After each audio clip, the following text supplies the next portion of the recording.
Well, I've come along to Endor Fitness at Battlefield in Shrewsbury. I'm here with Nick Dean and Nick Jones from Throgmorton Wealth Management. And we're chatting today because, Nick, you've recently had quite a life-changing piece of news, and you've been diagnosed with MND, motor neurone disease, and you're doing a bit of a challenge to raise some money, aren't you? I am, yeah. I was diagnosed back in November, so as you can imagine, a shock. But my way of dealing with it is approaching challenges. So I did the first running challenge in December, raised over 11 grand, and a friend suggested a Three Peaks one as I was looking for more challenge. So that's what I'm doing. I booked 25 trim rooms in Fort William, 2 coaches. I may not take that many, but ambition. So what I'm doing is a fee of £230. That includes the coach, accommodation, breakfast, business breakfast box, and guides. And then people have 2 fundraising options. They can either self-fund £350, put their feet up, or they can join my team and raise money, £300 plus, as part of my team. So hopefully we'll raise loads of money, and it's a challenge I've always wanted to do, so while still mobile, I'm really looking forward to it. And Nick's been hugely supportive too, and joined the team himself. So you've got involved, Nick. You've got a team being put in from Throgmorton, haven't you? Absolutely, yeah. So we've known Nick a long time. This Nick, we've known him a long time from the networking circuit, and he's always been a really nice guy. And we were touched by his story, and I know he was due to enter the London Marathon this year, weren't you? And actually then isn't doing that now. But this challenge has replaced that. And it was weirdly, we like a challenge anyway. We've done lots of things in the past, but to be able to encourage some of the other team members to do it as well, some of my colleagues. So we've got 2 from the Leicester office. We've got 4 of us from Shrewsbury taking part. You've met Becky last month now actually. You met Adam before when we were doing the education with the scholars on the football side of things. And we've got Hayley who's coming through on the administrative management side. So there's lots of us, and it's actually great fun. We're all various levels of fitness, but we love a challenge, as I say, and we've got quite a little. Well, we've got 12 or 13 weeks to go, and actually there's a 12 weeks training program which is going to be coming out. So the guys are all kind of averagely fit. Probably couldn't do it tomorrow, but we'll be able to do it, and it's the end of May, so it's actually the 24th, 25th of May, isn't it? So going on the bus to Fort William, as Nick was saying, on the 24th, and then starting at 6 a.m. on the 25th. So it's quite a challenge then, Nick. How are you getting on preparing for this? Well, I'm still running. I shall come along to as many of the gym stuff as I can do. Hopefully my fitness will be okay, but one way or another, I shall try and do it. Which is brilliant, isn't it? Now, Nick, I know that you're getting some support because Connor from Endor Fitness. Connor, would you like to come in as well? So you've set up a training program, haven't you? Yes, that's it. So we're going to run 12 weeks worth of training starting, I think it's next Saturday. So I think it's the 2nd of March. The idea being that if we can build endurance in the legs, in the gym, and then there'll be some homework as well. So plenty for people to get involved in, isn't there? Yes, and I think the other thing this is going to be so good for is anyone that is going to do the challenge or thinking about doing the challenge that might not be fit enough right now. This will give them, kind of remove that excuse for them and say, you know what, with the right training program, anyone can do it. That's what people start off and they've got maybe an aspiration to do something, but the training is key, isn't it, to get to that end goal? Yeah, absolutely. And I think so many people that don't train, they go to events, maybe this has happened to myself or previous people in the past, and they get there and they're not fit enough and it puts them off doing it again. But I think with the right preparation, they can do anything. Brilliant. Well, thank you, Connor. So, Nick, people can still sign up to this, can't they? Absolutely, yeah. So the sign up is open. We'll put the details on the screen. Before Conor disappears, it's actually worth mentioning that he's volunteering this help. He's volunteered this support when he found out what we were up to. He's encouraging Indorf members to do it, but also welcoming in other people who aren't Indorf members to come and take part in the free weekly sessions. So it's it's a big dedication of his time and expertise. And also, because we've got people doing it from across the Midlands, they won't be coming to the gym in Shrewsbury, but they will have a training plan that they can follow independently. And we're all looking forward to that as well. So it's fair play to Conor, fair play for Nick. We're all in awe of both of them for putting themselves forward and making a difference, and hopefully taking 50 plus people with us to do it. Yeah. Which sounds great, Nick. So hopefully we can get the 50 people on board and taking part in this. Well, let's be ambitious, maybe 100, but yes, it'd be good to take 50. I've got about 30 or so said they'll come so far, 10 paid and on board, so looking promising. So if someone does want to take part, can they just drop you a line, get in touch? Yeah, they could drop me a line at nickWdean@gmail.com, or they can search online for Nick's 3 Peaks Challenge MND, they will find it.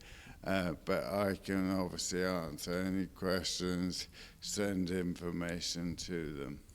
Brilliant. Well, listen, guys, good luck. Best of luck to you all. And thank you, Conor, for doing the training as well. Nick, we need to talk finance. Let's go in. We'll find a seat and we'll go and have a chat. Let's do that. Sit in the gym. Right, Nick, this is our little part where we can talk about finance, because what is going on at the moment? We were told a week or two ago we were in recession. Now today, as we record this, we're told we're back out of recession. Does it feel any different this week to last week? And that's the reality of it, really. People individually, some people are struggling, some people have got more going out than coming in. Some people are okay and are kind of embarrassed because they feel okay and they feel that they should worry a bit more about things than they do. Generally, economics and the terms recessions, the terms depressions, the terms, we're in a boom. It's selling papers, it's highlighting things, it's designed to be emotive, it's designed to get people acting or feeling that they need to act in a certain way. Most of the time, you can kind of ignore it and get on with your life. I think we've talked about this before, haven't we? I know, the media like any story to stir it up a little bit, as you say, to sell papers, to get clicks on websites. Yeah, absolutely. Yeah, the clicks on websites is the thing now, isn't it? So if you're driving traffic to a story and you can prove that's a popular story, then there'll be more of those that will come through in the following days. And generally, bad news is what gets people interest, and it is there on your search bar whenever you open up any of your search engines now. The highlights and the headlines are generally negative because you think, oh, how bad is it? What's it going to mean to my mortgage? What's it going to mean to my, the cost of living? Everything's going up in value. My wages aren't necessarily keeping pace. Am I in trouble? Do I need to worry? And sometimes people don't need to worry, but they worry about not having anything to worry about. So the psychology of the whole thing is crazy. I guess the key thing is to make sure that you're ahead of your own personal finances and keep a tab on things at all times. Yeah, keeping track of what you're spending, and lots of people have signed up to things over the last 3 or 4 years when we were consigned to home and home entertainment, or if it's Netflix, if it might be the Amazon Primes, whatever it might be. You can look back now, you get a bank statement if you still get such a thing, or you look on your app and you say, actually, I'm spending X amount of £100 and I don't really use that these days. Forget about these things. I think, was it Martin Lewis that was doing a direct debit day where he said go through your direct debits? Because, like you say, you might subscribe to Netflix or Spotify and then you haven't used them for ages. Yeah. But you're still paying the money. Yeah, or you'll have the family account like I do, and everyone else is using your Spotify, or the neighbours even. Yeah, but no, it is interesting. And you're right. If you just have a look at that, some of the things are annually renewable, so you wouldn't see them on a monthly one. So they're a little bit sneaky. So if you could look once a year maybe, and then actually really go through and have a cull, you could save a couple of £1,000 a year just by being careful. And it's not being tight; it's just being careful, because what was interesting when you were locked down at home isn't necessarily going to be something that you're using regularly now. Yeah, it was a different time, wasn't it? We were all at home, we were stuck, we were looking for entertainment. Different life. It seems so funny now looking back that, actually the whole COVID point for me, I've kind of lost memory and lost time from that time. And now I think, hang on, we're in 2024, what's changed since then? But it is a real marker, isn't it? Absolutely, yeah. Well, I remember back to, because I was already with Indorf then with Conor in the previous gym before we moved over here. and the gym closed down, everything went online, we were doing Zooms, and I was really pleased because it was structured to the day, so we were getting up early, not as early as the current session, because it was a case of getting up, 7 a.m. or something, doing a half an hour and joining on the screen with everybody else. It was that bit of companionship that if you didn't have other people around, it was a scary time, and actually just that bit of normality, get up, do some exercise, and then move on. Now we're in this wonderful facility. You think, was that 3 years ago or was that 13 years ago? When was that? These days, yeah. Going back to finances, one of the things I do is a regular check-up, and I do look at my account and I do look at directors. How am I spending too much on this? Even am I spending too much money on fuel for my car? Is that a good thing to be doing regularly then? Yeah, keep your eye on it. Keep your eye on it. And there'll be occasions when you come to a crossroads, to talk about the car analogy, and what car am I exchanging this one for? Am I going for a diesel? Am I going down the electric route? Is one of the hybrids the way forward? There's been a bit of a pause now with the changes in cars and the bringing in of actual full electrics has been thrust on the industry. It's been put back a little while, hasn't it now? So lots of manufacturers are having to think twice about what they do as far as delivering. But the second-hand value of electric cars is in question because of the battery life. Yeah, which is a big thing, isn't it? It's a big thing. So you can depreciate quite a lot by driving off the forecourt with traditional cars. If you get to 8 years of your guarantee on your battery and it's going to expire, that's an expensive liability if it goes wrong after that. So there's a lot of thoughts. But there is a lot of thought in things like that. Is there anything else that's to note at the moment then financially that we should be aware of? People will have had their annual statements through from their providers, so if you've got savings plans or investments or pension plans, so that sort of thing is good to have a look through. It should be up from the 2023 value. It should be, because it was a good year. Most things you would have invested in would have gone quite well. If you're not sure what the titles mean, if you're not sure what the financial jargon that's contained in these things, ask someone. Not necessarily the expert at the bar that we talk about, but ask someone who's actually in the game that understands the terms and will explain it to you. What it's more about as well is taking time out to actually work out, well, where am I now? Where am I trying to get to? And good financial advice is more about that plan, more about mapping out those goals, more about what steps do I need to take? Are my contributions enough? Am I paying too much in charges? Have I got the access to the full benefits? Do we understand what my options are at the end? Because flexibility is fantastic now, but it's never been as flexible as it is now. Most people don't understand all that. They still think you've got to build a pot, buy an annuity at the end, maybe take some tax-free cash or not. But that doesn't suit everybody nowadays, and you've got a lot more choices as to how you access. So have a plan, have a target in mind. Where I feel we add most value as advisors is if we've got someone that says, right, at 62, I want to be able to retire and live off X per month, we can then make the numbers work. And if they don't work, we can say that, well, actually, might be unrealistic. Or we can say, you know what, why 62? It could be 58. Yeah. You've got enough, or you can build enough by that point. And some of our happiest clients have found extra life in retirement, and they have a choice whether they work or not. And sometimes they might reduce their hours a little bit now. The cliff edge retirement we talk about quite often, that's less of a thing nowadays. More people are doing 2-3 days and then supplementing it maybe with other money. Maybe they don't need to earn as much as they think they do. So once you work out your net income requirements, that's quite a liberating thing.